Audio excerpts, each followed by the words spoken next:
Assalamualaikum.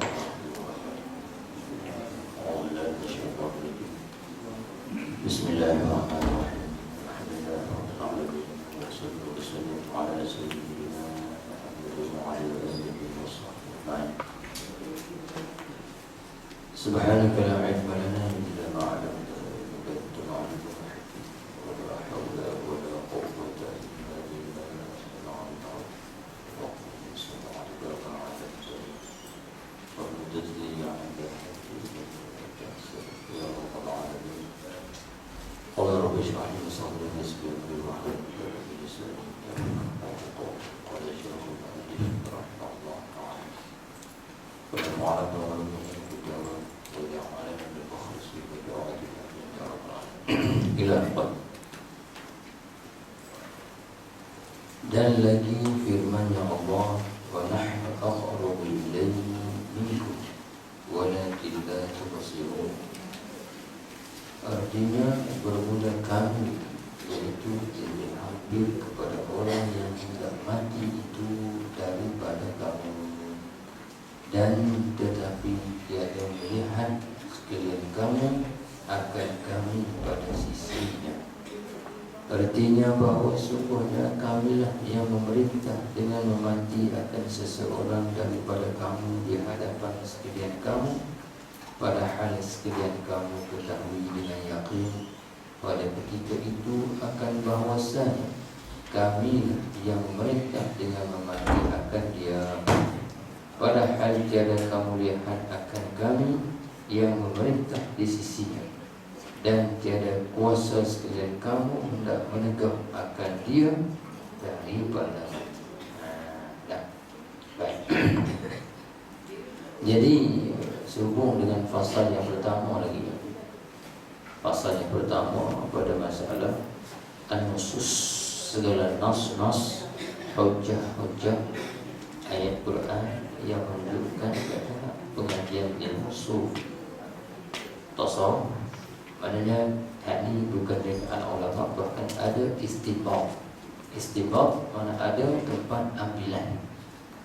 Tu tempat ambilan tu ni ada. Baik. Hari ini ya, musannif nak menceritakan satu ayat Quran yang mana apabila satu orang istihdar, man istihdar fi intizar dibagi dalam menunggu saat-saat terakhir kehidupan dia di dunia, sebenarnya kita yang duduk tepi dia, duduk ajak baca Quran ke, duduk ajak ucap ke, duduk bagi dia minum ayam ke, sebenarnya Allah Ta'ala lebih hampir kepada dia lagi. Dah. Baik. Katanya, dan lagi firman-Nya Allah, wa nahnu aqrabu ilayhi minkum walakin la tubsirun. Artinya bermula kami, yakni Allah, iaitu terlebih hampir kepada orang yang hendak mati itu daripada kamu. Dah. Mafhum? Apa maksud terlebih hampir? Apakah terlebih hampir dengan zat? Bukan. Yang terlebih hampir dengan zat ini orang yang tunggu orang mati itu. Allah Ta'ala bukanlah itu. Terlebih hampir maknanya Allah Ta'ala berkuasa penuh ke atas orang itu. Allah Subhanahu Wa Ta'ala berkuasa penuh ke atas orang yang nak mati. Pendek kata, kalau Tuhan nak bertangguh, yang boleh tangguh. Kalau nak mati, boleh mati. Dan walau kita yang jaga hebat atau mana pun, kita tidak boleh menghalang sama sekali. Nah, tak boleh kita nak halang. Inilah yang dikatakan kekuasaan Allah. Dan seorang pakar bahagian sakit jantung dah habis, dia belum orang yang berjaya operasi dan semua sekali. Akhirnya dia sendiri pula yang mati sakit jantung.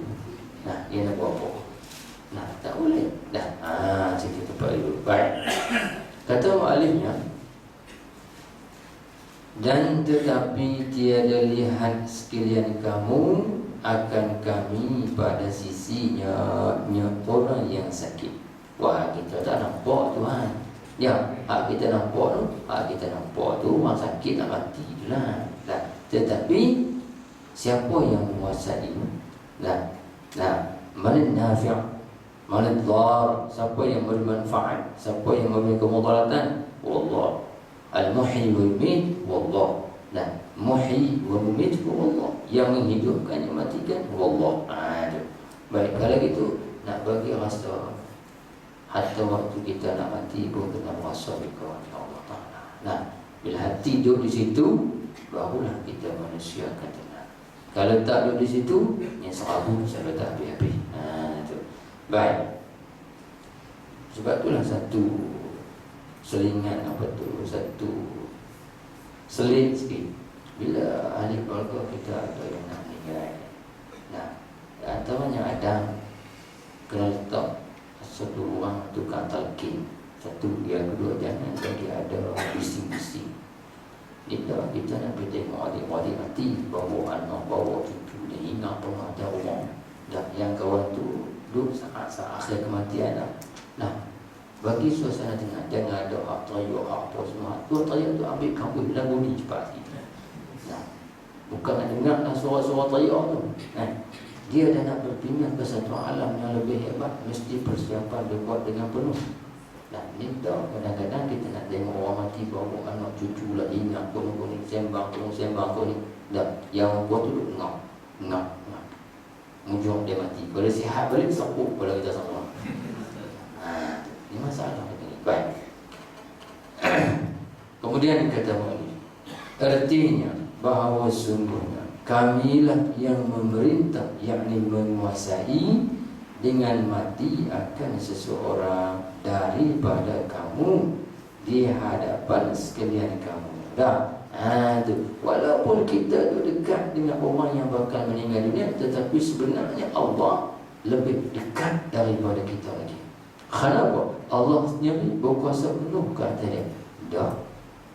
Kalau kita yang berkuasa penuh, siapa nak anak dia mati, siapa nak ayah dia mati, semua pakat tak mau belakang, pakat tahan. Tapi dalam bertahan tu mati juga. Nah, maknanya siapa yang lebih berkuasa? Nah, doktor pakar ke ubat kata boleh, ini kita kena akui. Nah, macam mana kita tengok kerajaan dan dunia ni Amerika. Dia puasa dia kuat, dia puasa dia hebat, dia seorang awak, dia puasa nak bunuh. Dah, satu masa bila dia nak lancar roket naik langit dia kata, dah nak pergi ke bulan, set dengan masa, dengan apa semua. Tiba-tiba Allah Ta'ala bagi cuaca tak elok. Dah, wahai benda ni kena bergerak tepat. Sekian jam, sekian minit, sekian kena bergerak. Oh, my jam semua. Dia kata kita kena tangguh pasal cuaca tak elok. Nah, maknanya dia tak payah, dia kena mengakui kehebatan Allah Ta'ala. Dan mu tu kuat sangat, dia terpacak naik pergi lah. Dia kira apa cuaca lah. Nah, ini dia bagi. Tapi buat kekerah budaya manusia tak dapat nak terima hakikat ni. Sebab itulah, bila tak dapat nak terima hakikat ni, terpaksa hati manusia yang telah diperlembutkan dengan sesuatu.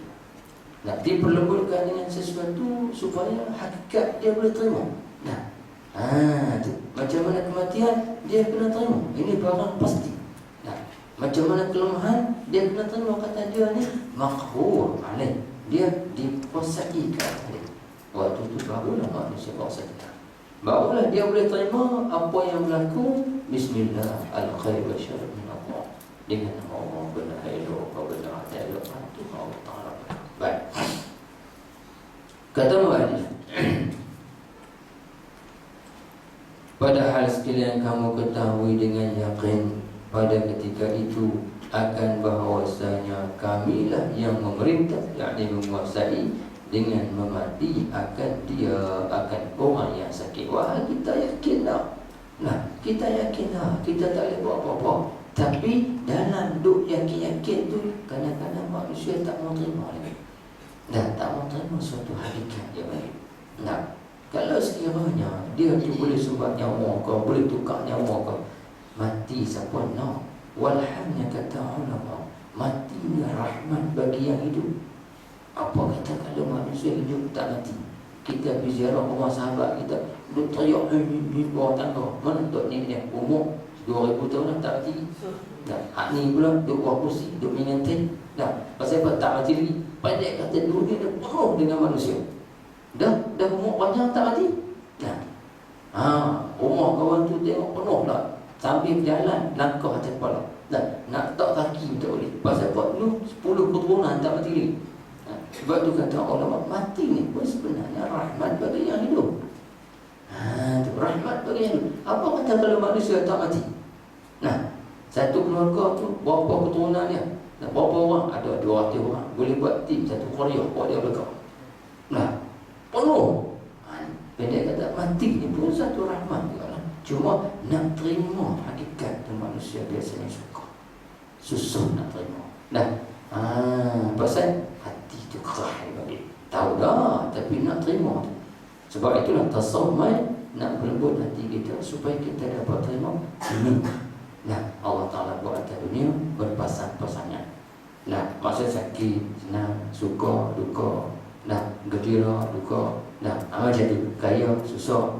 Nah, bila masuk di akhirat esok, duduk sebelah menyebelah, tu Tuhan buat sebelah. Sebelah pihak, hala ke seronok, hala ke senang, hala ke suka. Mana? Syurga. Nah, benda tak elok, tak ada langsung. Sebelah pihak, sebut kata elok, tak ada terus, hala ke teruk belakang. Baik azabnya, baik pedihnya, tunggu. Nah, sebab tu sebut kata tadi dia Tuhan buat memang gitu. Berpasang-pasangan dia bagi. Baik. Kemudian kata mu'allif, padahal tiada kamu ketahui, tiada kamu lihat akan kami yang memerintah pada sisinya, dan tiada kuasa sekalian kamu hendak menegah akan dia, akan yang sakit daripada mati. Tak ada kuasa. Tak ada kuasa. Sebab tu hati benda yang kita kena terima. Macam mana cerita satu orang, dia jual roti. Dia jual roti, dia tok roti dulu. Orang tanya dia, mana roti elok? Dia kata, hak ni roti elok. Siapa beli roti dekat dengan Rasulullah. Hak ni jauh sikit. Orang tanya pasal apa dekat Rasulullah? Hak ni roti apa hari lepas. Hak ni roti yang tadi je. Bila kata makan hari lepas, dia sakit perut cepat mati ya. Dia kata, hak ni roti dekat dengan Rasulullah. Hak ni jauh sikit. Nak pergi cepat mati. Mati ni benar-benar mereka. Baik. Dan lagi firman-Nya Allah, wal awwalu wal akhiru wal zahiru wal batin wa huwa bi kulli syai'in alim. Sebab itu ulama sufi dalam ayat manapun dia ambil, dia suluh, dia bagi sudut asrar al-ma'ani, makna yang rahsia tersimpan dalam tu yang dia faham di sudut bidang ilmu dia. Sebab tu Quran ni penafsiran dia tidak akan habis sampai kiamat. Tidak ada satu manusia boleh angkat tangan kata saya boleh tafsir Quran sampai habis. Mustahil. Kenapa? Kerana Quran mu'jizat. Andai kata Quran tu boleh tafsir sampai habis dah, maka Quran ketika tu dia bukan mu'jizat. Sebab itulah penafsiran Quran ini terbuka sampai kiamat. Bagi laginya manusia ini tidak ada keahlian untuk mentafsirkan Al-Quran. Sebab dia kalam Allah. Sesuai. Macam mana kita nak cakap satu bahasa yang sesuai sepanjang zaman? Tak boleh. Sebab itulah kita tengok mana-mana kitab yang tempat ambilan dia Al-Quran, mambah dia Al-Quran, maka kitab tu boleh bertahan sampai ribu-ribu tahun. Kenapa? Hasil galian dalam kitab tu dia mengambil daripada Al-Quran.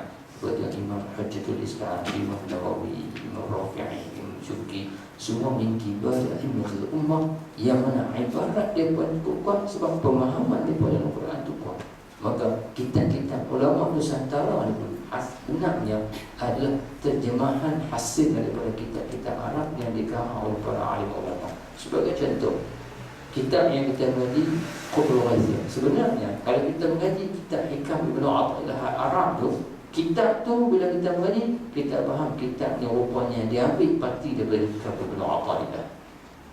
Cuma olahan bahasa saja dalam bentuk yang mudah kita faham, belum dalam bahasa Jawi. Jadi maknanya kitab tu pula diambil-ambil, rupanya ambilannya Al-Quran. Sebab tu jangan pula kita kata tak boleh hidup kita dari dunia ni kena pakai Quran hadis ya. Lain pada Quran hadis tak boleh. Dah ulama nak pakai apa? Kalau tak pakai Quran hadis. Ulama yang karang kitab tu pakai Quran hadis. Cuma kita dibingungkan. Macam mana satu puak tak mau pakai perkataan ulama. Nah, ma'ruf lah pokok ni. Dia ni kira Quran hadis. Sebenarnya ini dipanggil proses cara Yahudi nak merosakkan umat Islam. Sebab Yahudi ni, dia bila tengok yang boleh merosakkan umat Islam dengan cara ulama, maka dia akan protestit seberapa ramai ulama yang dia boleh protestit untuk buat kacau bilang. Nah, mula-mula sekali dia berkata ijma' tak boleh pakai, qiyas tak boleh pakai. Yang boleh pakai hanya Quran hadis. Tak apa.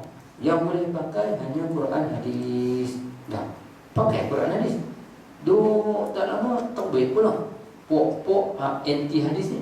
Ada di Malaysia dulu. Dah, pendek kata nak buang hadis pula. Tinggal Quran saja. Duk tak lama akan terbit pula. Buang kali Quran ni pun khabar mutawatir kedok tu. Dah, buang Quran pula. Lama-lama pakai protokol. Ini sistem yang dia buat. Sebab itulah kalau yang bercakap ni dah profesor di universiti, dah doktor, dah bahagian kesihatan, orang tak percaya. Tapi bila yang cakap ni pun ulama juga, dia pun pakai serabah juga, dia pun pakai jubah juga, menyebabkan kita tahayyul. Dia pun alim juga. Dia kata macam ni. Kau ni pun alim, dia kata macam ni. Maka berlakulah proses kepeningan dia bagi. Pasal yang kata apa tu? Tak, tapi kalau yang kata tu komen kereta, workshop. Nah, tu tokek dalam beras dah. Dia kata tak apa. Ni proses dia bagi. Sebab itulah hujah-hujah ni akan sentiasa bermain. Nah, tu. Sebab tu ke mana pun apa yang mana kata enggak dia kata betul saya kata. Nah, yang kita penting kita yakin kalam ulama istinbat dan tetap Al-Quran dan hadis. Tak boleh lari, tak boleh lari. Nah, sebab tu Allah Ta'ala aku innama yakhshallah min ibadil ulama. Hanya saya yang takut pada Allah Ta'ala di kalangan hamba dia ulama. Itu dia maksud takut ni merasai kehebatan Allah setiap detik, setiap saat, setiap ketika dalam cermat dalam buku Makkah. Dah, cermat sungguh-sungguh. Tu. Baik. Ayat ni pula artinya ialah yakni Allah yang awal, dan ialah yakni Allah yang akhir, dan ialah yakni Allah yang zahir, dan ialah yakni Allah yang batin, dan ia dengan tiap-tiap suatu amat mengetahui. Dan titik itu dia panggil alih bahasa. Hurai tak ada lagi. Apa maksud dia yang awal, dia yang akhir, dia yang zahir, dia yang batin. Lepas tu semua benda dia tahu. Dan sampai Tuhan ni hebat. Kita tak puasa kehebatan. Kita ada Allah. Apa dia manusia kita ni? Nah, katanya artinya ialah yang awal daripada tiap-tiap suatu. Apa maksud? Kena buat tulis ni. Maksud awal daripada tiap-tiap suatu, yakni adanya Allah tiada permulaan. Adanya Allah tiada permulaan. Itu maksud kata awal. Allah Ta'ala ada dengan tidak ada permulaan. Wal awwalu. Dah. Wujuduhu bilal bidayah. Adanya Allah Ta'ala dengan tidak ada permulaan. Ada kuman, tak ada permulaan. Itu kata Tuhan. Dah. Tak ada pelik muka dia Tuhan. Yang peliknya kalau orang ataupun makhluk ni ada dengan tidak ada permulaan, itu pelik silah. Nah, tapi kalau sebut kata Tuhan, memang sepatutnya itu ada dia dengan tidak ada permulaan. Situ tu pada depan. Kemudian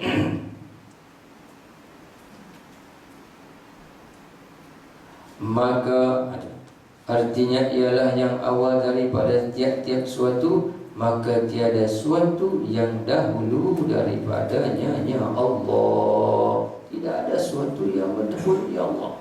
Nah, sebab tu bila faham di ayat ni, tak bolehlah kita nak kata Tuhan tunjuk atas langit.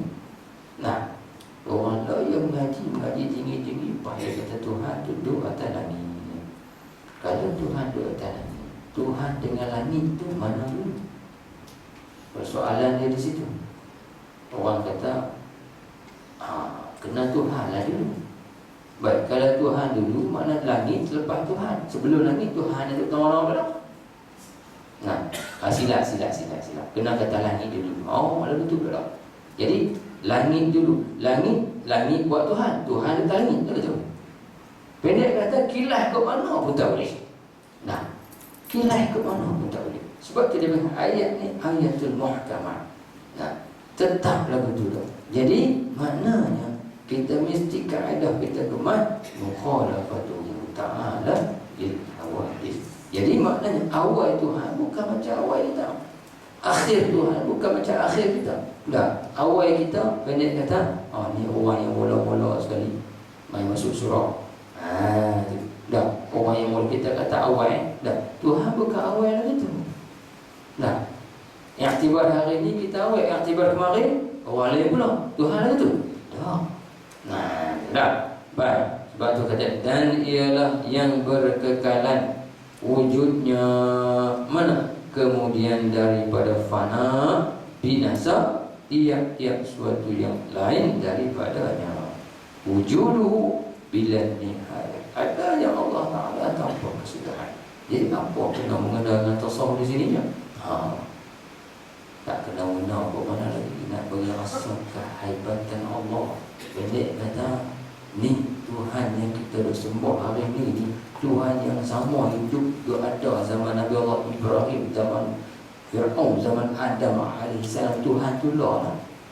Dah. Dan Tuhan tu juga ada sampai bila-bila, tak binasa.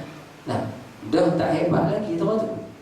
Nah, sebab tu dia nak suruh pusatkan hati kita dalam ubudiyah kita. Tak mungkin kita nak puasa keagungan Allah, kehebatan Allah, melainkan kita kena gambarkan dulu keagungan Allah Ta'ala.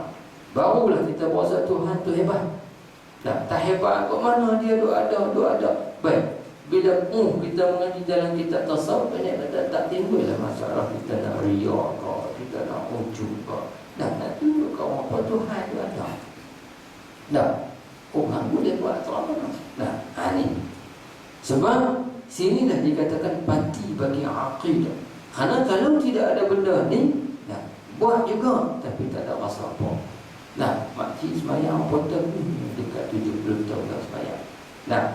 Pakcik dekat 80 tahun tu ambil sopa pula.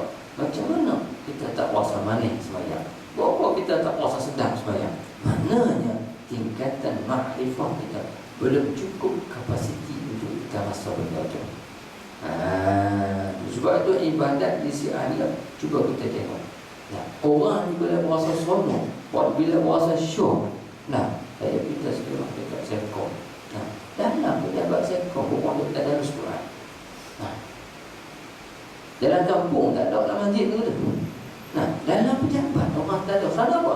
Kerana dah main satu perasaan kata ni belum untuk aku gandakan ibadat dan ihsas pahala tu orang nak berasa lah.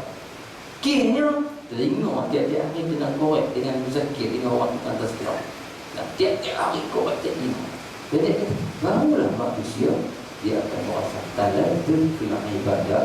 Jadi istilah ni lah yang dikatakan halawatul ibadah. Betapa lazatnya, betapa manisnya beramal ibadah. Kita yang kita usaha ni kita nak di situ. Bila sampai di situ tak perlu macam mana kita tengok ahli dunia dengan keduniaan dia. Tengok apa itu panas boleh dan boleh apa. Awak dia tak panas kan? Panas. Matahari yang sama. Panas teruk panas yang sama. Tapi pasal apa dia boleh buat? Dia dah nampak gambaran 50 ringgit. Lepas buat kerja boleh 50 ringgit. Jadi bila gambaran duit tu dia nampak, kepenatan tu dah lenyap dalam kelalatan juga. Bukan tak penat juga, tapi hilang terus pasal apa? Lazat boleh 50 ringgit tak, korang bayar upah. Kenapa? Dengan 50 ringgit tu upah tu nak beli aiskrim ke, nak beli kolorian ke, nak beli apa balik ke, nak bini boleh makan, boleh makan berapa. Pasal 50 ringgit tu ada nilai. Baik, tu dia panggil cara-cara ahli dunia. Hak akhirat pun semua tu juga. Dia nampak kata aku ni boleh pahala, boleh begini. Kali itu dia pun sampai naik asaidah. Pasal apa? Pasal dia lagi pahala orang guna, kenal Tuhan ni orang guna, kenal Rasul orang guna, dan makrifah ni orang hebat. Semua tu. Jadi ahli dunia, cara dunia ahli akhirat kan. Yang hebat, orang yang boleh menguasai dunia yang dibawa pergi ke akhirat. Itu memang hebat. Bukanlah maksud bila kita mengaji tasawuf ni kita takhalluf pergi ke belakang. Itu bukan tasawuf, itu tasawuf ini. Tak betul ini. Sebab itu dia hebat. Sebab dia membentuk parti dalam keyakinan manusia dengan Allah Subhanahu Wa Taala. Baik. Kemudian kata muallif dan ialah yang zahir wujudnya dan kerajaannya pada ketika wujud tiap-tiap suatu, maka tiada suatu sertanya. Maknanya Allah Ta'ala yang zahir di dalam tiap-tiap pada tiap-tiap suatu. Apa maksud? Yakni adanya tiap-tiap suatu hasil daripada perbuatan Allah, dan tidak ada suatu yang lain berfungsi usaha sama dengan Allah. Tidak ada. Tak ada. Tu syarikat usaha sama membina bumi enterprise tak ada. Ini Tuhan buat seorang-seorang dia. Tak. Jadi ketika mana hak tu memang kita kena akuilah kehebatan Allah Taala. Pasal Allah Taala menciptakan sesuatu dengan ketunggalan dia. Hebatlah. Hebatlah situ. Sebab itulah bagi orang yang ada pandangan nur ma'rifah dalam mata hati, dia tengok apa pun di sana, denyutan jantung dia berperasaan dengan Allah Ta'ala. Lagi hebat, lagi hebat, lagi hebat. Cuma ibarat dia kadang-kadang tak terbit, kerana bahannya duduk di hati. Sebab tu kalau terbit di luar batas saja, orang itu akan bercakap kadang-kadang tak dapat diterima oleh orang awam. Ini dia kata pokok wali majzub ni. Hal dia marid. Tu hal dia marid. Bila hal dia marid, dia cakap ikut dalam itu, dan kita tinggallah hal dia dengan dia sendiri. Maknanya hak kita ni yang mutamakin dengan ilmu, kita nampak faham segala perbuatan, segala percakapan, segala akuan, semua benda ni milik Allah Subhanahu Wa Taala. Maknanya zahirnya benda ni adalah hasil ciptaan Allah. Walaupun kita letak nama kita, kereta ni kita buat, masjid ni kita buat, semua benda-benda kita buat, tapi bila kita balik turun asal itu sebenarnya Allah Ta'ala yang buat. Hanya kita diberi perlakuan saja. Itu perlakuan saja. Bekah dia bagi. Bekah. Bekah nak buat sesuatu itu Tuhan lahirkan asbab melalui kita. Baik. Dan ialah yang batin kerajaannya dan wujudnya di dalam zahir tiap-tiap suatu. Apa maksud yang batin? Yakni di dalam tiap-tiap suatu itu diketahui milik Allah tersembunyi. Bukan Tuhan duduk sembunyi dalam tiang, Tuhan sembunyi dalam meja. Dah. Kalau itu besar kita adalah Tuhan. Tuhan tu begini. Tu maksud dalam batin ni, bila kita suluh dengan suluhan nurani, suluhan ma'rifah, kita akan nampak di sana Allah Ta'ala membuktikan kehebatan. Ambil teropong, tengok semua biasa nampak. Ambil teropong, mikroskop, tengok kuman. Tengok jarasim Arab ni, kuman. Macam mana dia bergerak, macam mana dia makan, macam mana saya sendiri pergi belajar ilmu ternak ikan pada seorang pakar daripada Melaka. Masa tu pondok sedang belajar saya. Buat dia saat-saat ini. Pergi mengaji kat dia kata, Ustaz bayangkan, seekor benih ikan ni berapa mili macam makro. Satu bukaan yang cukup kecil yang dia nak makan satu benda. Siapa boleh buat kan? Dia duduk di sana, kita rasa betapa hebatnya Allah Ta'ala tarbiyah hanya dengan seekor ikan. Kalau kita sendiri tak boleh buat lagi. Di sini kita mengakui kata betapa hebatnya Allah Ta'ala. Jadi bila kita tengok lagi tu, Allah, hak kita besar tak apa lah. Hak kecil dengan apa cerita. Dia nak makan macam mana, dia bergerak macam mana. Tu kuman yang kecil boleh membinasakan makhluk yang besar. Siapa yang buat kerja? Ni.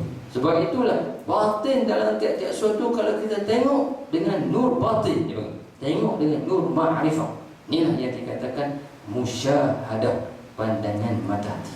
Barulah di sana kita nampak dalam apa jua makhluk di sana membuktikan kewujudan Allah. Sebab tu bila dia cerah lagi cahaya tu, dah mula nampak makhluk, nampak bila buka cerah lagi cahaya, maka renyap habis segala makhluk. Itu dia pengingat kepada maqam alam fana. Maka bila hilang makhluk, dia ada kuasa. Yang ada antara dia Allah Ta'ala saja. Antara dia Allah. Inilah yang dikatakan pokok al-arif billah, pokok yang kenal Allah Ta'ala dengan Allah Ta'ala. Waktu tu dia tak main dalam baharu alam ini, baharu alam ini, tak mau dah lah. Pasal apa? Pasal dia rasa dia dengan Tuhan. Tu pokok kisah dia dengan Tuhan. Nah, tu pokok ni hebat. Dan kita dalam proses ke arah itu pemantapan ibadah saja. Sebab tu bila orang rasa dia ada dekat dengan Tuhan, bukti dia pertama dengan orang azan, dah dia berasa benda lain semua kecil. Dia kerana semayang. Nah, apa peluang dia dekat dengan Tuhan, benda tu dia. Ni dia penghasil mahsul galian dalam ilmu yang kita mengaji.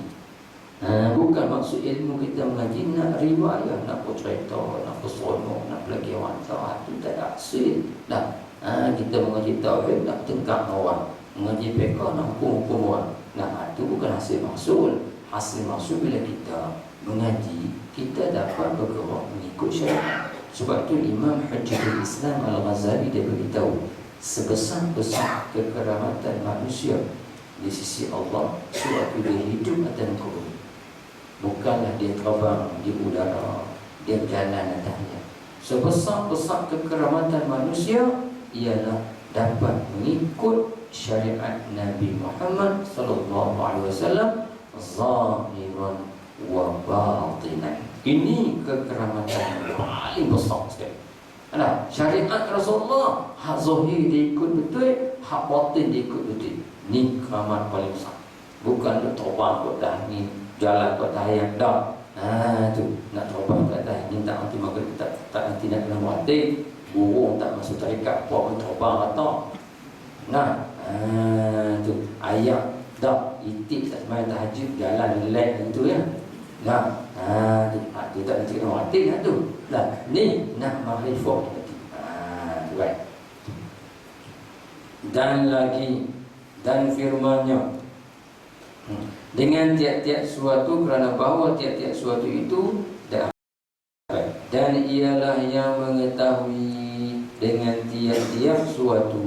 Allah Ta'ala mengetahui, Allah khabir, Allah Ta'ala maha mengetahui dengan tiap-tiap benda yang tersembunyi, kau benda yang terang-terang Tuhan tahu mereka. Baik.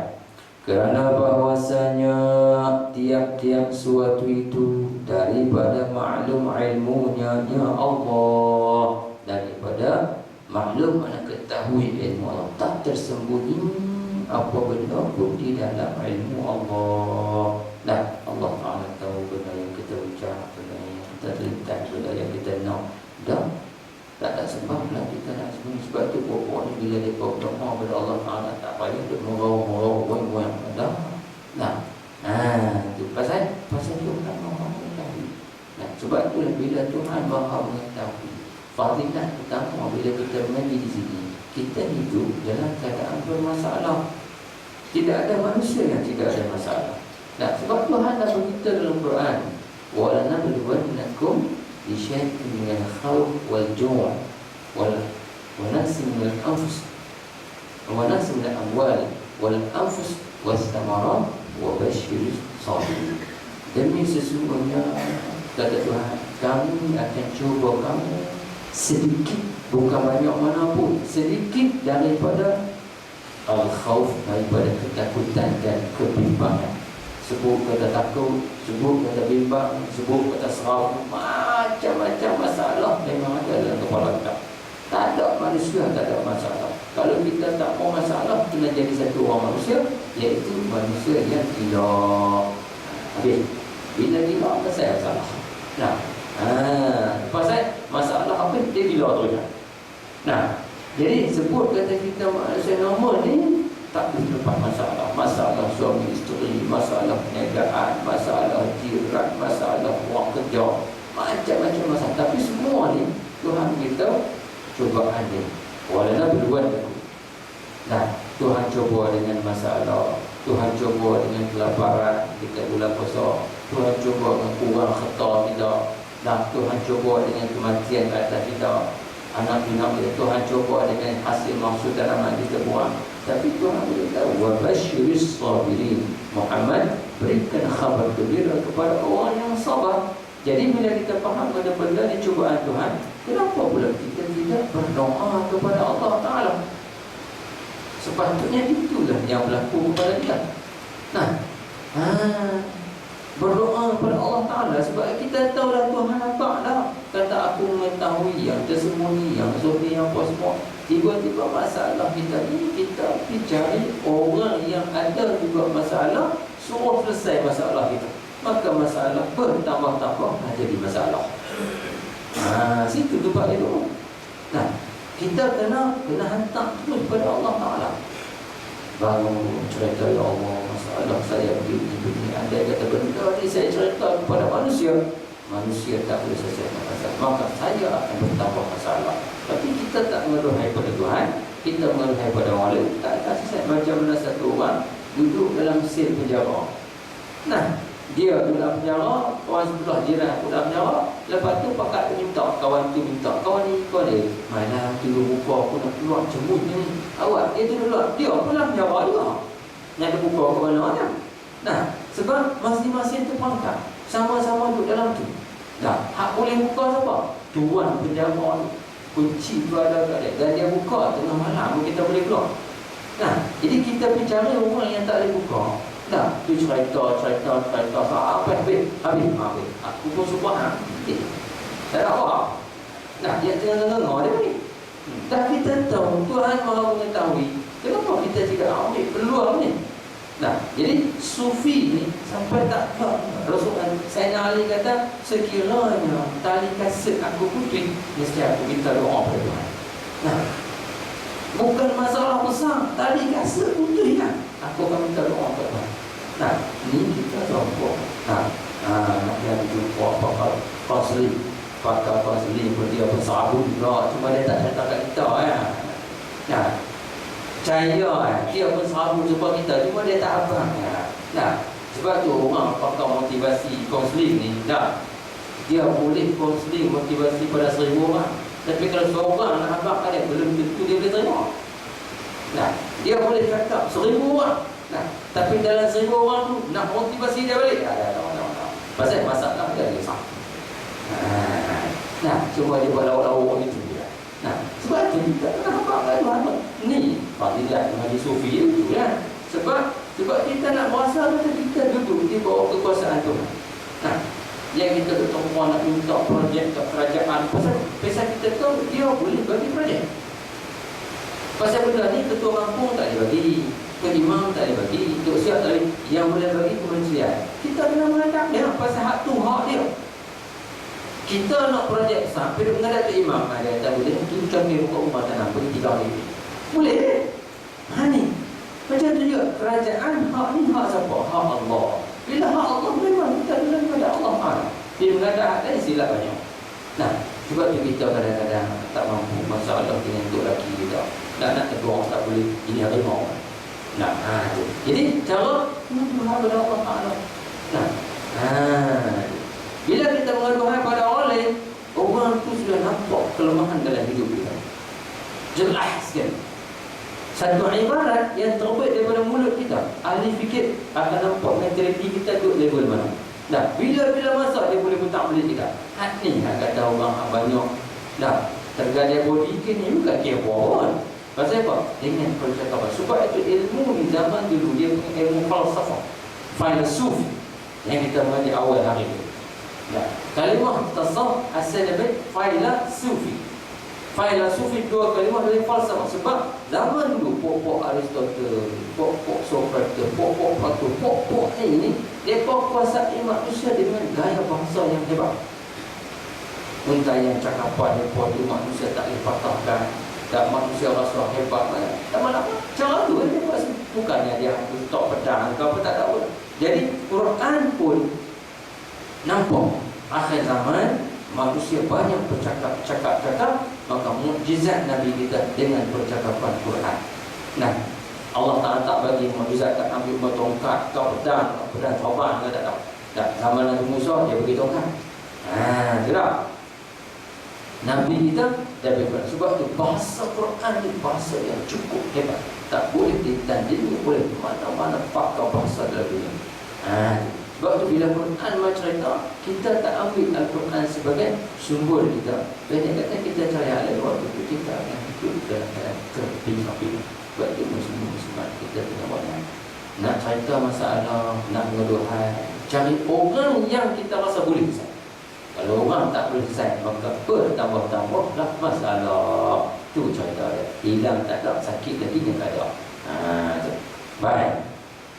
Dan firman-Nya Allah, dan makdurnya apa di bawah sukatan dak kekuasaan Allah. Kita duduk dalam ilmu Allah. Makdur di bawah kekuasaan sukatan Allah, dan makhurnya di bawah kekerasan Allah, di bawah penguasaan Allah.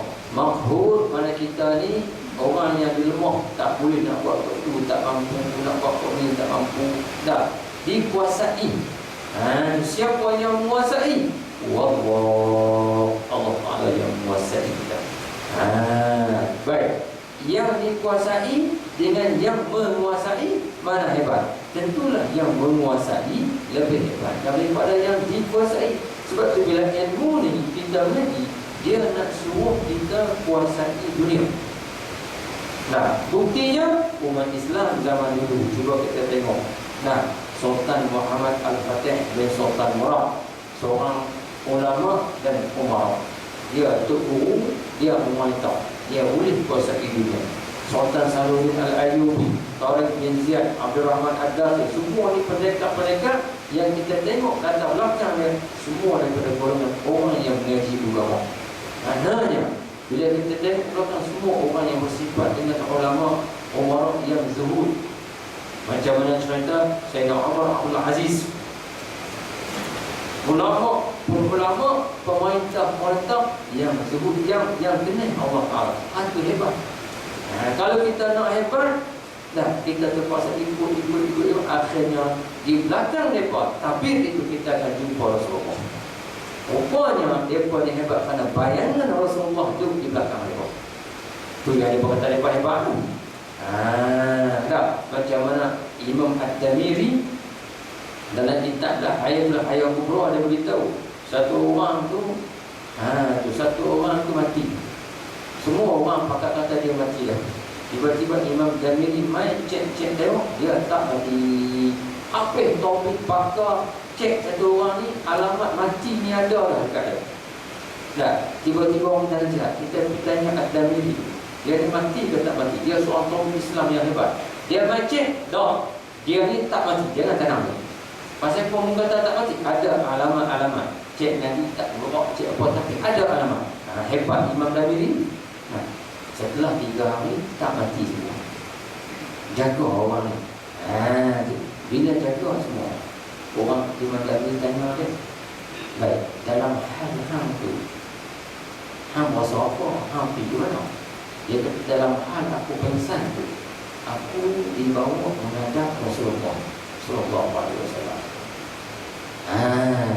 Bila aku dibawa menghadap Rasulullah, aku tengok sebelah kanan Rasulullah ada Sayyidina Abu Bakar As-Siddiq, sebelah kiri Rasulullah ada Sayyidina Umar.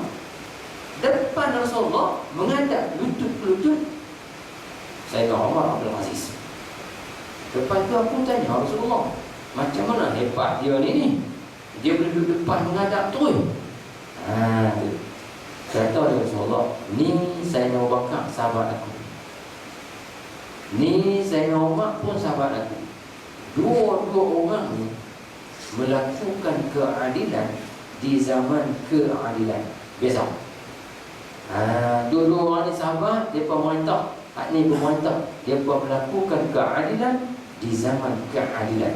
Yang ni Umar Abdul Aziz, dia melakukan keadilan di tengah-tengah kezaliman. Hebat dia. Dah. Sebab tu kita duduklah ni. Kalau nak hebat, tak nanti nak hidup zaman Rasulullah. Zaman Allah ni boleh hebat dah. Nah, jangan pula kita kata Allah dia, aku hidup zaman Allah. Kalau hidup zaman Rasulullah boleh jadi sahabat, mujuk jadi sahabat. Kalau tukang dia ulama, tak kenanya. Nah, Allah Ta'ala boleh buat. Watak pula hanya bagi kita. Nah, tak ada pasal-pasal dia. Nah, jadi pendek kata, bila kita mengaji sufi, dia nak apa? Kata, lah, Tuhan yang disembah oleh Rasulullah, Tuhan yang disembah oleh Abu Adam, malaikat, Tuhan tu berada lagi sampai hari ini. Tak nak pelik apanya. Tak ada hoki, tak ada hoki, tak ada kesan, tak ada apa. Dan Tuhan yang sama hidup selama-lamanya. Dan Tuhan tu tahu benda kita, tahu masalah kita, tahu segala-galanya. Pendek kata, kalau Tuhan tu lah Rasulullah angkat tangan duk Rabbana Rabbana, Tuhan tu kita boleh angkat tangan juga. Tak apa hoki kita. Pendek kata, bila benda ni duduk dalam hati manusia, manusia berasa semangat untuk dia beramal ibadat. Barulah dia boleh meneruskan kehidupan. Sebab tu kita, masalah wala apa benda berlaku, kehidupan kita tetap kita kena teruskan. Nah, tetap lagi umur kita ada, kita kena jalan. Nah, sebab tu Tuhan bersabda, wala taqnut an rahmatillah, kamu jangan berputus asa daripada rahmat Tuhan. Nah, tu. Jadi ilmu ni, sebab tu ilmu nak membina jiwa manusia supaya kuat.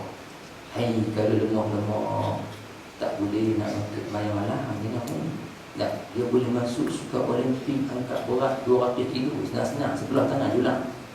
Tapi kalau kuat mata tak sampai 2 tek tak boleh dia. Apa ni pula tak boleh. Tak boleh. Ni lain kalau dia ada ma'rifah dengan Allah Ta'ala. Sebab tu cahaya ma'rifah dia mengatasi cahaya ilmu. Ma'rifah tu duduk di atas. Tu. Walaupun ilmu nur, ma'rifah nur dia di hujung sekali. Nah, sebab itulah ramai orang alim, tetapi bila dia tu tidak diberikan nur ma'rifah, dia terperangkap dengan ilmu dia. Dia terperangkap dengan ilmu. Itu yang kita mengaji sebab kita nak buat amal ibadat, nak kenal Tuhan, nak rasa talazzul bi ibadatillah. Itu saja, bukan yang lain. Sebab itu kita minta biarlah Allah Ta'ala pilih kita untuk berada di sisi dia. Nak pilih kita, nak dalam jutaan ribuan apa semua manusia, biar kita yang terpilih untuk khidmat kepada dia. Khidmat dengan mengaji ke, khidmat dengan belajar ke, khidmat infak, khidmat apa, biar Tuhan pilih kita. Kita doa kepada Allah Ta'ala. Jadi waktu tu bila kita selalu berdoa, kita rasa Tuhan lah yang bagi. Dan hatta kalau Tuhan tak bagi pun kita sedar juga berdoa pasal kita dah yakin dengan Allah Ta'ala dah. Itu dia punya khasiat yang kata ayat ni istinbat sebagai pengenalan dalam ilmu sufi. Baik. Kemudian kata mu'alif, dan firman-Nya Allah, wa fi anfusikum afala, yang Adam sekaliannya pada asal makhluk itu tak ada. Baik. Dan firman-Nya Allah, wa fi anfusikum afala tubsirun, dan pada segala diri kamu itu beberapa dalil yang menunjukkan ia dalil atas wujud Tuhan kamu. Tak nanti tengok teruk dah, tak nanti tengok lagi, tak nanti tengok bumi, tengok pada diri kita sendiri dah. Tu dah yang kata baharu alam ini baharu alam ini, bila tu muduk menjadi kampung, langit bumi kita puasa saja. Cuba tengok baharu alam ini dah. Dulu mata terang, lah ni mata kelabu, baharu dah tu dah.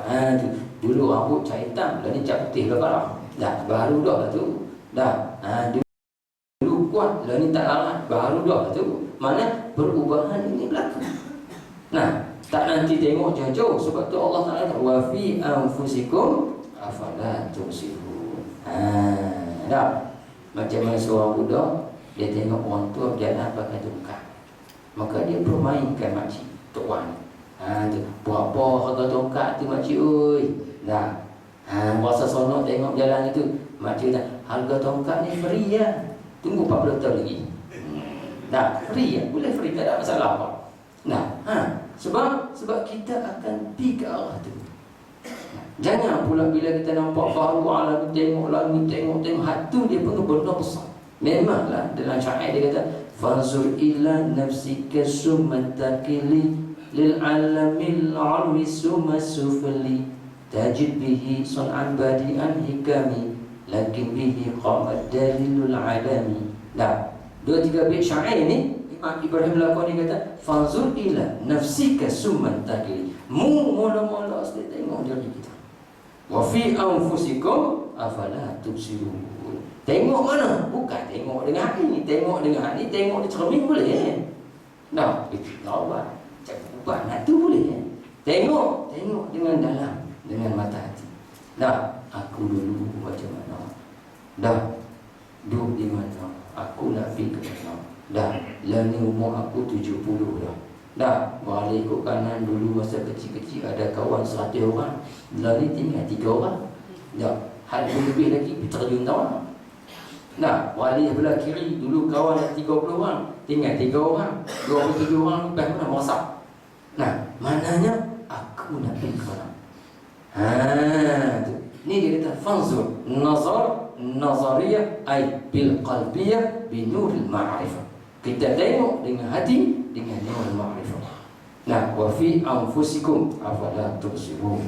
Nah, tengok dengan mata hati. Nah, tengok kita dulu mari tak reti apa sekarang. Tahu Tuhan bagi hidayah, boleh mengaji, boleh reti, boleh sembahyang. Dah, apa kata kalau Tuhan biar kita dalam keadaan kita tak tahu. Nah, bila orang tengok macam ni, dia tengok sahabat-sahabat dia tu, dia puasa rindu, puasa sedih, puasa sayang. Hala kutuk ngumpat tak tahu. Pasal apa? Pasal dia rasa, mereka ni kalau boleh macam aku dapat lah. Sayang dia bawa daripada debat pada aku boleh jadi. Nah, pasal dia pun tak dapat. Dia pun disekat daripada benda ni. Mesti aku berusaha bagi kepada mereka. Nah, ini yang kata tengok dengan mata hati. Tapi kalau tengok dengan mata kepala, buat ni, buat dia, buat tu, ujung kita main surau. Dia puasa seronok main surau. Nah, lepas tu main mengaji bila nak cerita ke orang. Nah, kami mengaji kat ustaz tu, mengaji kat ustaz ni. Dah, Tuhan sopa tolong lah, apa tak mengaji pun. Nah, sebab dia mari mengaji kerana nak bercerita. Tapi kalau mari mengaji kerana nak beramal dengan ilmu, di sana ada sikit insting perasaan dalam hati dia. Nah, macam mana aku tak boleh banyak lah, aku nak bagi seorang pun cukup lah. Nah, tu. Saya berasa benda ni pasal kita alami. Waktu saya duduk mengajar di Kuala Lumpur, dah bila tengok masyarakat kampung, Allah dahsyat tuan. Nah, pasal orang KL ramai dalam masjid di Surau. Nah, pasal ustaz-ustaz duduk pakai topong di Kuala Lumpur ada tabadul pertukaran. Nah, betul saya rasa sendiri. Saya mengajar di Bani. Nah, saya mengajar di Bani sebulan 4 hari ya. Nah, 4 hari sebulan tu boleh balik belajar makan sebulan. Nah, tapi masalah kita tak selesai, jiwa kita menderita. Nah, sebab bila kita tengok anak muda kita risma tu apa semua, sebenarnya dia tu mewakili kita. Seolah-olahnya perbuatan dia tu bercakap ustaz, ilmu hantar tu tak sampai ke anak tu, yang anak jadi gini. Kalau ilmu ente sampai ke anak tak mau dah nak pergi berapa ini. Nah, tak mau kepik lelaki perempuan. Nah, pasal ilmu hantar tak sampai ke anak. Nah, bila kita tengok orang kita, nah, kutip sampah tepi jalan, kutip besi, buat benda dia tu mewakili kita lah tu. Lisanul hal, perbuatan dia tu bercakap, dia mewakili bangsa kita. Nah, macam mana seorang mamat terbit dan sahabat kawan main tunjuk pasal nikah dia lahir di mana? Laki-laki dengan laki-laki, dia butuh kolok, bukrek lah. Kalau anak nikah, untuk suruh pakaian kolok kering, pakai dia benda lain. Bila dia pakai benda yang menunjukkan kebudayaan Melayu, mana dia wakil orang Melayu. Sedang tak sedang, itulah benda ni. Nah, kalau anak nikah, dia tak nikah dengan kebau, minta apa. Tapi jangan lupa tengkolok kering lah baru. Nah, tak ada tu. Cari kulit lembu di badan. Ni. Sebab itu bila kita berasa macam ni, ya tak dia. Hati kita kena balik. Nah, kena jumpa balik kabilah kita. Sebab itu tasawuf, dia tengok dengan benda yang kita cucuk masuk takwa. Nah, sebab tu siang dia suruh kita buat cara syariat, malam cara ikat doa. Nah, Doa kawan-kawan kita, adik-adik kita lah, apa semua. Ni lah benda yang kita boleh sponsor, support kali. Nak tegur mulut takut tak boleh. Dah, kawan-kawan bangun di akhir esok ada saham yang kita cuba untuk mereka. Ya Allah, saya yang doa lah, tapi tak boleh buat macam mana. Terpulang pada Kau ya Allah. Saya boleh buka mulut, saya boleh angkat tangan, saya boleh bersorak. Bagi lagi ni hati dia, saya tak mampu nak buat apa-apa. Saya serah pada-Mu ya Allah. Andai kata saya cakap dengan dia pun, saya buka mulut, dia buka lubang telinga, hati saya serah. Dah, benda ni takkan kita tak hati kot. Si jin kadang-kadang lah mari kita cari boleh. Nah, ini benda yang kita punya. Sebab itu, ilmu nak membawa macam takrif awal kita mengaji, satu pengheningan dia bagi. Benda hening ni benda tenang gitu. Dah, hati dia kocok-kocok, dia pergi reda. Nah, jenis hak tak ada, jenis kocok, jenis hinggap, jenis muak, itu masalah lalu. Baik. Allah Ta'ala berkata, wa fi anfusikum afala tubsirun, dan pada segala diri kamu itu beberapa dalil yang menunjuk ia atas wujud Tuhan kamu. Maka adakah tiada kamu lihat akan dia kerana diri kamu dan sekalian makhluk itu tempat pekerjaannya Allah. Apa maksud tempat pekerjaan? Yakni perbuatan Allah. Nah, itu terang. Sebab itu Tuhan kata, dah, antum takhluqunahu am nahnul khaliqun. Manusia, anakmu tu kamu buat sendiri ke kami yang buat? Nah, anak kita lah. Tuhan tanya dalam surah Waqiah. Dah, antum takhluqunahu am nahnul khaliqun. Manusia, anak kamu tu yang kamu mengandung, yang kamu pindahkan benih dalam rahim suami isteri, kamu buat sendiri ke aku yang buat? Jawabnya, kalau kita buat anak kita, dia jadi macam mana kita nak lah. Siapa nak anak kepek? Siapa nak anak hitam? Semua nak segak-segak mereka. Siapa nak anak tak cerdik? Semua nak cerdik mereka. Siapa nak anak jadi sadada? Semua tak mau mereka. Tapi dalam tak mau, selawat tak buat habis. Nah, maknanya bukan kita buat, Allah Ta'ala buat. Dan tak ada sebab kita tak mau kembali pada Allah Ta'ala. Nah, kita manusia ni hanya sebagai bekas. Nah, tuan-tuan pergi ke dapur, tengok nasi penuh dalam payung, masak elok kan. Nah, bila nasi penuh dalam payung masak, yang masak nasi itu payung ke?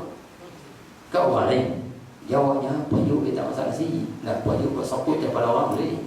Nah, payung dia tak masak nasi. Yang masak nasi tu ya memang isteri kita ke, orang gaji kita ke, orang lain. Cuma payung bekas untuk masak nasi. Manusia bekas untuk dilahirkan manusia. Tidak kata bila seorang mati di seorang mustaqim, tunggu petang je tu seorang cerahawat kau masuk dalam lokal, ambil basuh-basuh dia kita belah jadi bukan begitu. Nah, dia mesti ada pot, mesti ada mak. Jadi hakikat Allah Taala. Sebab tu bila kita tengok dengan nur mata hati kita terkesan di sini, maka hubungan dengan Allah Ta'ala semakin kuat. Betul pokok ni tuan-tuan. Bila dia rindu dengan Tuhan, asyik dia. Jadi khayal hidup dia. Mengelamun dia pun. Sebab orang mabuk cinta sama perempuan. Dah, tu boleh minta bayar. Sebut nama dia main. Sedap dia. Tu. Sebab lamunan dia tu kuat. Dia bagi dalaman perasaan. Sebab itulah semua ayat Quran, hadis dan suruh kita tengok dengan mata hati. Sebab tu dia ambil ayat-ayat ni. Sebab tu kalau kita tak faham, kita baca sehari 10 kali tak erti. Tapi bila kita faham, rupanya di situ tempat tu. Ni dia panggil kekuatan dalaman. Baik. Kemudian kata Allah, wa ma ramaita iz ramaita walakin Allah rama.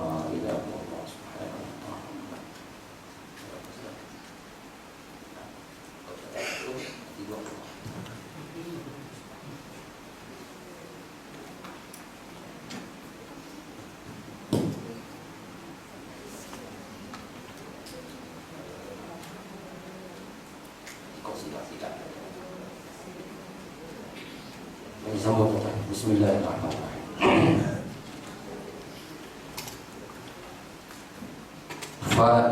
Faidatun ayat faedah ini suatu benda yang berguna, benda yang berguna. Baik, ini suatu perkara yang berguna, yang sangat banyaklah orang-orang yang jahil dengan perkara ini. sehingga tidak disangkakan dengan jahilnya, tetapi jahil juga. Ramai semua dah beragama ke alim kan lah, rupanya bodoh. Tu dah. Sepatutnya kita tahu, tetapi tiba-tiba kita tak tahu, jahil lah. Dah, sebab tu kita jahil, tak tahu, bodoh, tak cerdik, bengong, dekat-dekat cuma dia kasar dan lembut je. Itulah. Kalau bunyi jahil, pasal lembut sikit, buat aja itu teruk pada bodoh lagi tu. Nah, bila sebut kita bodoh, pandang tengok lalu. Dah, jahil jahil tak apa. Dah. Sumpah tu lah. Baik. Ini suatu perkara yang sangat banyaklah orang-orang yang jahil, maksudnya tidak mengetahui dengan perkara ini, sehingga yakni bahkan yang tidak disangkakan dengan jahilnya, tetapi jahil juga akan tahu, tiba-tiba tak tahu. Ini boleh jadi benda ni. Nah, iaitu tiap-tiap perkara yang diputus oleh Allah dan Rasul, tetapi tidak ada janjian apa-apa daripada pahala dan seksa. Satu hukuman juga, tetapi satu keputusan yang tak dikaitkan dengan dosa dan pahala. Maka yang ni tak dikatakan hukum taklifi. Janjian tetapi tak melibatkan dosa pahala. Macam Tuhan janji nak pergi kiamat, Tuhan janji manusia hidup nak pergi mati. Nah, ini janjian juga, tapi tak dikaitkan dengan perbuatan mukallaf. Kalau Tuhan ni dia panggil hukum apa ni? Dia akan beritahu. Tetapi perkara itu tetap dan pasti, maka tidak dinamakan dia wajib syarak. Dah, hak tu tak nama wajib, walaupun mesti. Tak dapat tidak. Kita mengaji kemarin hukum taklifi ada 5. Yang dituntut tu 4 saja. Yang pertama tuntut halal kuat cara putri. Tuntut halal kuat tidak putri, mana longgar sikit. Yang ketiga tuntut tinggal secara putri. Yang keempat tuntut tinggal tapi tidak putri, dia longgar sikit. Jadi hak pertama dikatakan wajib, yang kedua sunat, yang ketiga haram, yang keempat makruh. Adapun harus ni dia turun orang. Kalau dia turun halal ke wajib, jadi wajib. Dia turun halal ke sunat, jadi sunat. Baik, tak apa. Jadi keputusan yang tetap. Ini pun suatu keputusan yang tetap, tetapi tidak dikaitkan, tak dikaitkan dengan perbuatan mukallaf. Maka wajib ni orang panggil wajib apa ni? Itu nak dari situ ya. Baik. Kata dia tidak dinamakan dia wajib syarak, seperti wajib mati, dan wajib bangkit hidup kembali dan sebagainya daripada perkara yang wajib berlaku. Baik, kalau begitu maka iaitu dinamakan hukum aridhi. Apa maksud? Artinya keputusan yang datang daripada pihak Allah, bukanlah keputusan yang ditentukan ke atas pihak kita mengerjakan dia. Hak kita mengaji kemarin, hukuman dikaitkan dengan perbuatan kita. Mu kalau buat macam ni, jadi macam ni. Kalau buat macam ni, jadi macam ni. Dah, ia ima benda kepastian ataupun benda longgar-longgar, tak berkira. Tetapi hukum ni hak kita mengaji hari ini bukanlah betul. Hukum ni hanya tilik kepada janji Allah. Maka dikatakan hukum aridhi. Wajib mati, wajib aridhi. Wajib kiamat, wajib aridhi. Hukum ni hukum tilik kepada janjian Allah dalam Al-Quran, bukan tilik kepada perbuatan mukallaf. Pasal kita bukan nak buat kiamat. Mu nak buat kiamat, tak buat kiamat berdosa, bukanlah itu. Nah, pasal kiamat bukan kita buat. Mu kena buat mati, tak buat mati berdosa haram, bukanlah itu. Pasal hak ni kita tak buat. Hukum yang kita mengaji kemarin, hukum yang dikaitkan dengan perbuatan kita. Tak kira perbuatan tu mari ikut mulut ke, mari ikut hati ke, mari ikut anggota, tak ada kira. Nah, maka dia akan dicatat sebagai satu suratan. Hak ni, "Faman ya'mal mithqala dzarratin khairan yara, wa man ya'mal mithqala dzarratin syarran yara." Hak ni dia hukum melibatkan perbuatan kita. Adapun hukum yang melibatkan ketentuan Allah sebagai suatu kepastian dikatakan hukum arudi, hukum yang ditilik kepada janjian Allah, bukan ditilik kepada perbuatan mukallaf. Sebab tu ibarat kata bukanlah keputusan yang dituntutkan ke atas pihak kita mengerjakan dia, bukan itu. Dan iaitu hukum 3 bahagian. Wajib ardi, mustahil ardi, dan harus ardi. Tu dah asal dia kena buhya ardi. Tu kedatangan dia pergi. Tilik wajib ini sebab janjian Allah. Dah, macam sebab tu hukum ni sebab apa? Sebab dia nak pelaga dengan hukum akal di tengah lepas ni. Nah, sebab tu hukum akal sebagai contoh. Nah, kiamat wajib berlaku. Wajib. Nah, kiamat wajib berlaku. Di sudut akal lah. Kalau Tuhan tak mau buat kiamat, boleh ke tak? Nah, kalau Tuhan tak mau buat kiamat, akalan tetap mengatakan boleh. Boleh kalau Tuhan tak mau buat kiamat. Kenapa? Kiamat ini makhluk Allah Ta'ala. Bila sebut kata makhluk Allah Ta'ala, di bawah kekuasaan Allah.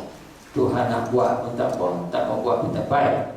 Tiba-tiba hukum kiamat bertukar jadi wajib.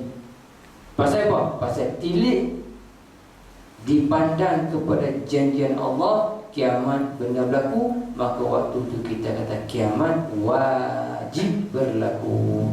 Wajib berlaku, hukum dia ardi, bukan hukum akal, bukan hukum syarak, bukan hukum adat, hukum ardi. Ni yang dikatakan ilmu. Barulah kita cakap dia cermat, dia bagi kita tahu tempat ambilan, tempat sandaran. Tidak dah nak cakap dah. Ni baik. Dan iaitu 3 bahagi. Wajib ardi, mustahil ardi, dan harus ardi. Dan arti wajib ardi itu iaitu barang yang berlaku mengikut keputusan Allah Ta'ala. Mana? Seperti berlaku mati ke atas segala yang bernyawa mengikut keputusan Allah Ta'ala.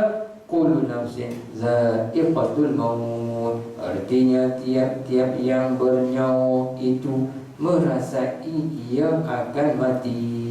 Yang hidup pasti akan mati. Dah. Kalau itu, bila janjian Tuhan kata lagu tu, walaupun akal kata kalau Tuhan tak mau bagi kita mati, boleh tak? Boleh. Tetapi apa hukum kita mati? Wajib kita kena mati. Kenapa? Sudah dijanji Allah Ta'ala kata kita kena mati. Baik. Mati itu dia beri hukum ardi, bukan hukum taklifi. Hukum taklifi kita kena buat. Baik. Itu hal yang wajib. Dan seperti berlaku hidup kembali mengikut keputusan Allah. Innakum yawmal qiyamati tub'atsun. Artinya bahawa sungguhnya kamu sekalian pada hari kiamat dibangkit hidup kembali kamu. Dah kita mati, bangkit pula kiamat esok. Dah. Ini wajib tak dibangkitkan? Wajib. Wajib apa ni? Wajib ditilik kepada janjian Allah. Kalau Tuhan dah berjanji, Innallaha la yukhliful mi'ad. Allah Ta'ala tak akan mungkir janji. Jadi kita fahamlah. Jadi wajib ni dikatakan wajib ditilik atau dipandang kepada janjian Allah. Kalau itu wajib ni bukanlah wajib hak kita mengaji kemarin. Wajib hak kita mengaji kemarin, kalau kita buat boleh pahala. Kalau kita tinggal, kita dijanji siksa. Itu hak kita mengaji kemarin. Hak ni tak ada kena mengena dengan fi'lul mukallaf. Pasal ni hak ni hanya dikata wajib tilik janjian Tuhan. Bila Tuhan janji macam tu, Tuhan akan buat. Tuhan janji macam ni, Tuhan akan buat macam ni. Baik. Artinya bahawa sungguhnya kamu sekalian pada hari kiamat dibangkit hidup kembali kamu, maka dinamakan dia wajib ardi. Dan jika melawani keputusan yang tersebut, lawan keputusan tadi, mana? Seperti yang bernyawa tidak mati. Yang bernyawa tu tak mati. Tu. Yang bernyawa tak mati, boleh hidup boleh. Kita kata apa? Mustahil lah pula. Mustahil apa? Tambah sikit di belakang. Mustahil ardi. Jangan kata mustahil aqli ataupun mustahil adi. Ini yang dikatakan faedah. Ramai orang tak tahu benda ni. Alhamdulillah, hari ni walaupun duduk tengah pekan kita tahu. Tu. Ni yang dikatakan faedah. Baik, bila melawan hukum tu dikatakan mustahil, iaitu bahagian yang kedua. Dan jika terlewat sedikit daripada janji itu atau bersegera sedikit daripada keputusan yang tersebut itu, maka dinamakan dia harus ardi. Berlaku juga, tetapi Tuhan boleh tangguh. Berlaku juga, tetapi Tuhan percepat. Tu. Tuhan buat, tapi Tuhan bertangguh sikit juga. Macam kita kata, as-sadaqatu tadfa'ul balaya. Sedekah itu akan menolakkan segala bahaya-bahaya bala-bala. Kena juga, tapi dah kena lambat ni, dia tak berat sikit.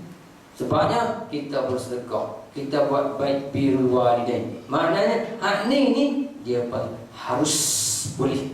Pasal apa? Pasal berlaku dalam kekuasaan Tuhan, maka Tuhan berkuasa penuh nak mempercepat atau nak memperlambat. Maka hak sinilah kalau bab qada dia panggil qada mu'allaq.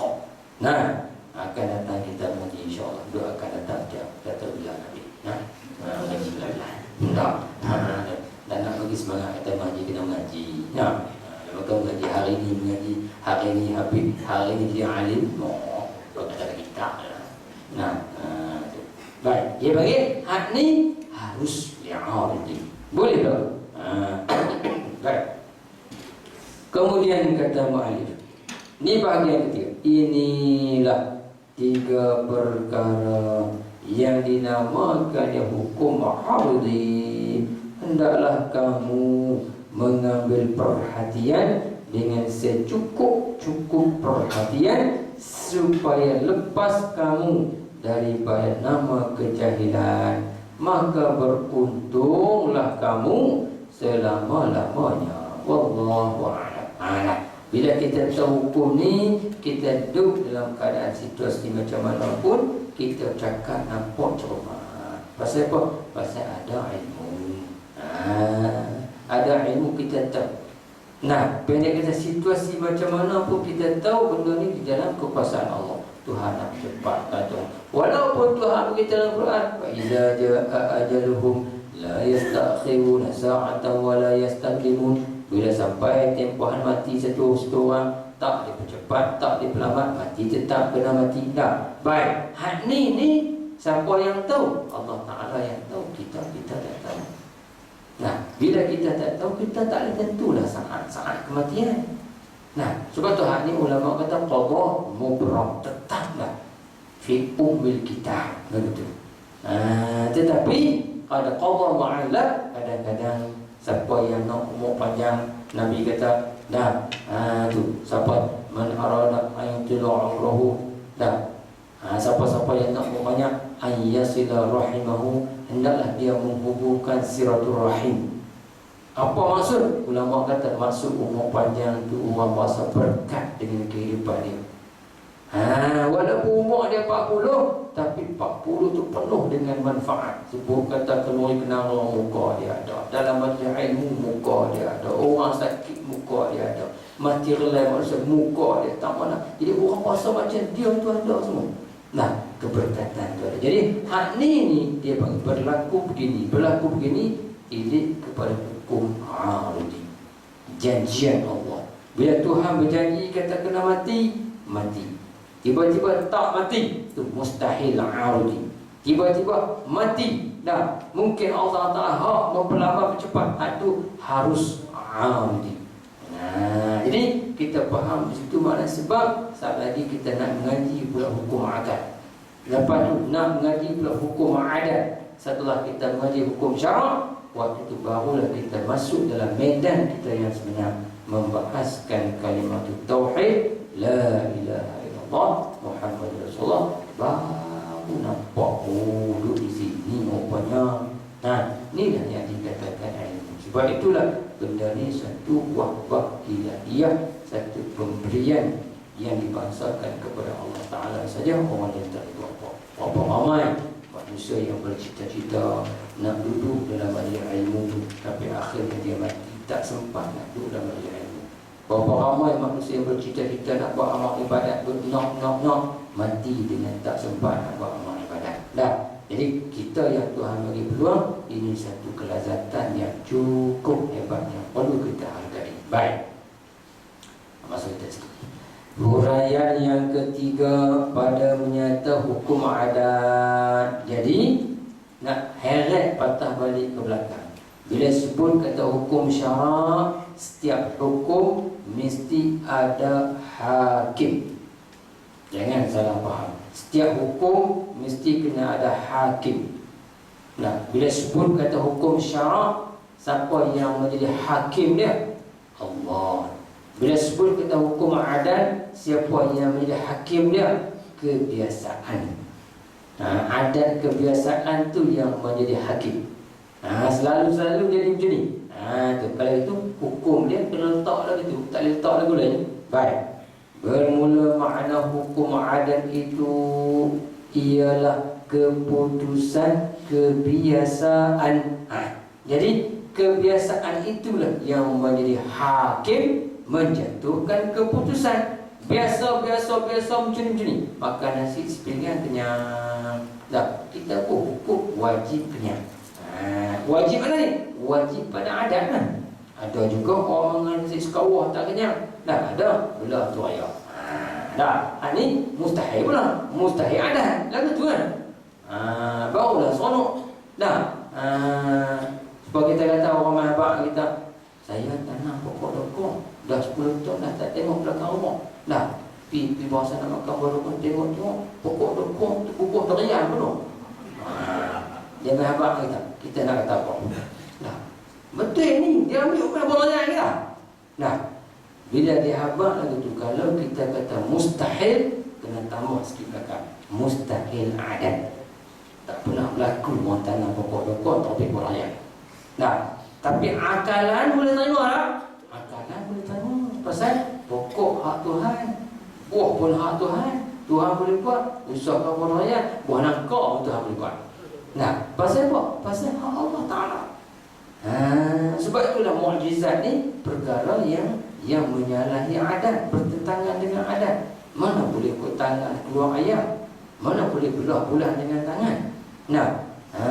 Tu. Jadi maknanya hukum adat ni dia tak kemah. Dia boleh dilawan dia panggil. Cuma dia hanya kebiasaan saja. Bila kebiasaan lagu tu, kita letaklah hukum dia lagu tu. Kebiasaan macam ni, letaklah hukum dia macam ni. Kadang-kadang lagu tu, kadang-kadang lagu ni, letaklah hukum tengah-tengah, harus dia bagi. Jadi hukum adat ni dia tak kemah macam mana hukum syarak. Dia tak kejap macam mana hukum akal. Dia turut kebiasaan. Jadi bila kita faham sini, kita cakap eloklah. Baik. Artinya keputusan yang memutus akan dia oleh seseorang dengan sebab berulang-ulang jadi. Dia lagu tu. Berulang lagu tu. Tu. Punya adat lagu minta. Bila nak jalan kira nak tergerak. Nak jalan kira nak tergerak. Adat kita kata wajib gerak. Pasal adat memang lagu tu. Duk sembang tak ada masalah apa. Gua start kereta sat-sat nak bila yang boleh. Apa ni? Tak tahu hukum tu. Hukum lagu tu dah. Jadi bila nak jalan ni kena banyak. Baik. Kemudian kata dia, dan berlaku sekurangnya 2 kali berlaku. Berulang-ulang tu banyak mana? Bila berlaku 2 kali tepat macam tu, boleh kira hukum lah. Kalau 3 kali, min babil aula. Kalau 4 kali, kemah terus. Nah, pendek kata, kebiasaan tu dia berlaku macam tu, kita boleh letaklah satu hukuman. Ni macam ni ya. Nah, hukuman dia betul lah. Baik. Kemudian dia kata, seperti apabila makan banyak, wajib kenyang dan pasti kenyang. Kerana kebiasaan sudah berulang-ulang begitu. Dan umpamanya bila makan banyak kita kenyang, makan banyak kita kenyang Sebab itulah bila kita tengok orang nasi, wajib kenyang. Kita tak makan lagi, tapi dah try dah banyak tu kenyang. Kita berhukum dulu. Jadi hukum kita tu dia panggil berdasarkan adat. Jadi kita tahu, dia kata wajib ni bukan wajib syarak ni, wajib adat. Bila kita faham tu, ni yang dikatakan ilmu. Kalau tak ada ilmu, yang ranyok semata ikut dana nak cakap apa pun. Benda betul tak betul, kayu semata. Orang tidak tahu lagi itu selok dulu. Baik. Kemudian kata dia, dan yang berlaku adat atau berlaku kebiasaan yang berulang-ulang itu ialah 4 perkara. Benda ni ada 4 perkara. Kebiasaan benda yang berulang ni ada 4. Mana? Cuba tengok. Ia kata, pertama, biasa berlaku ada dengan ada.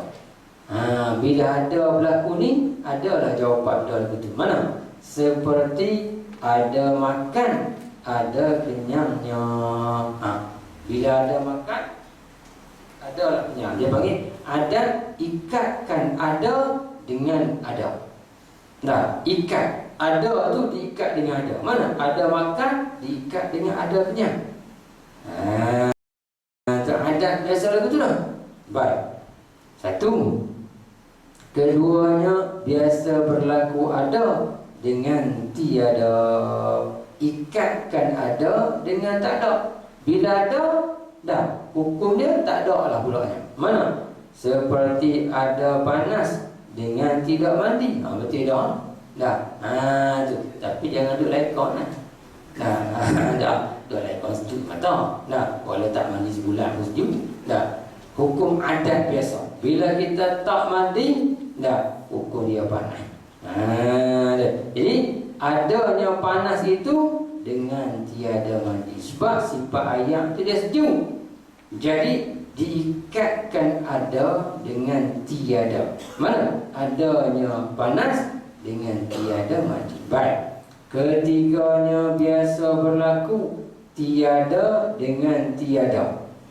Ikatkan tiada dengan tiada. Ini hurai dia panggil. Nak buat percaman. Mana? Seperti tiada sejuk dengan tiada mandi. Ada juga orang tu tak sejuk tapi dia tak mandi. Patutnya kalau mandi lah baru sejuk. Boleh jadi. Ni duduk lekon tak mandi betul apa? Tu. Keempatnya biasa berlaku tiada dengan ada. Berlaku tiada tu dengan ada. Ikatkan tiada dengan ada. Ikatan adi. Ikatan hukum adat. Bukan hukum syarak, bukan hukum akad. Contoh, seperti tiada lapar dengan ada makan. Tu ada makan tak lapar. Baik. Dan seumpamanya daripada perkara yang biasa berlaku serta berulang-ulang. Jadi kata sendiri yang kita nak faham, hukum adat ni hukum yang berulang-ulang terbit jawapan lagu tu. Berulang-ulang terbit jawapan lagu tu. Maka kita kena pakai lagu tu. Tak sadar pakai lagu lain. Jadi bila kita hukum lagu tu, hukum kita dikatakan adat. Tu tengok satu orang bila dia pakai baju macam ni, kita jumpa 4 kali dia pasal malam. Kalau pakai baju ni pasal malam, pakai baju ni pasal malam. Kita pergi rumah dia, pipi isteri dia tak ada. Dia kata keluar. Kita ni dia pakai baju apa? Pakai baju soft, wajib duduk pasal malam. Kita cari pasal malam. Tu cara lah. Jadi wajib tu ada kan. Boleh jadi tak dia balik rumah bini muda boleh jadi. Nah, ada cara. Tapi hukum adat lagu tu. Jadi ini dikatakan hukum adat sebab berulang. 4 kali kita saling ke pasangan jumpa dia pakai baju tu. Nah, jadi benda ni berulang-ulang lagu tu kita letaklah hukum lagu tu. Jadi benda ni boleh tak menyalahi? Jawabnya boleh. Kita pergi pasar malam tak ada. Rupanya pergi tengok orang sakit. Boleh jadi. Nah, sebab hak kita kata wajib dia ada pasal malam tu cari saya jumpa situ. Nah, pasal apa? Pasal kekerapan dia itu. Kekerapan dia. Jadi dalam ilmu hadis kalau orang mengaji pun tilik pada Rasulullah itu juga. Nah, bila syakun fi rawi tilik. Kekerapan ni hukum tak ada tu. Nah, sebab tu hukum adat ni pun hukum yang kena mengaji juga supaya kita tahu nak letak hukum. Bila orang kata wajib ni kita nak letak atas apa?